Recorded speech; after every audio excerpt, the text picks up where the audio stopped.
Одна из самых любимых и самая известная русская опера. Накануне на сцене Шаляпинского фестиваля вновь произошла нестареющая пушкинская история – Евгений Онегин. Как и во всех спектаклях фестиваля, главной интригой стал состав солистов. Многие ожидали услышать Анну Самуил из немецкой государственной оперы в роли Татьяны. Другие главные партии исполняли звезды Мариинского театра, а в роли Гремина выступил любимец казанской публики, солист Большого Михаил Казаков. Что нового даже спустя столетия находят в истории Пушкина, узнавала Полина Кострицкая. Светский человек, лощеный, ухоженный. Чтобы увидел его, и все упали от счастья, понимаете? Вот такой вот Онегин. Стоит ему сказать даже глупости, все сходят с ума. Красивый. И ей или не верить, художник-гример Сания Мавровская знает Онегина как никто другой. В театре она 40 лет. А Алексей Марков, солист Мариинки, чувствует родство со своим героем. Ну, я практически, к сожалению, люблю всех своих героев, но как минимум музыкальную часть. Потому что много приходится петь негодяев.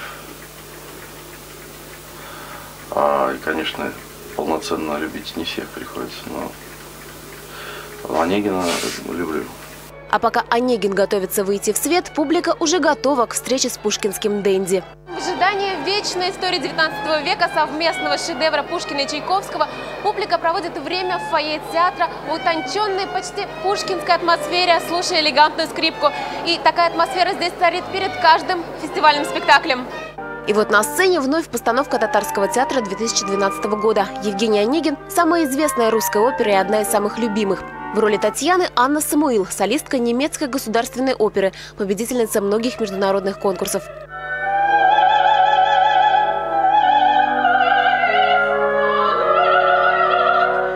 Интересно, что в роли дирижера был отец Анны, музыкальный руководитель Одесского оперного театра Александр Самойлов. За свою дочь он мог не волноваться. Онегин в трактовке Алексея Маркова действует только из благородных побуждений. А Ленский и Ольга – его друзья и коллеги по Мариинскому театру.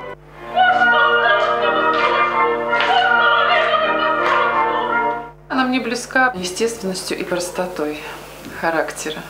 Мне еще кажется, что Ленский здесь самый такой правдонесущий персонаж в этой опере, потому что все остальные, там, Татьяна в сказках, это он любит, он не боится своих чувств. Кстати, именно оперу Евгений Онегин исследователи считают оперным дебютом Федора Шаляпина. В 17 лет он пел в ней Зарецкого.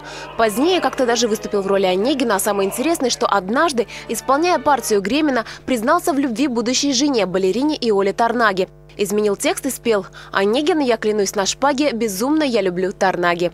Полина Кострицкая, Рустам Залилеев, столица.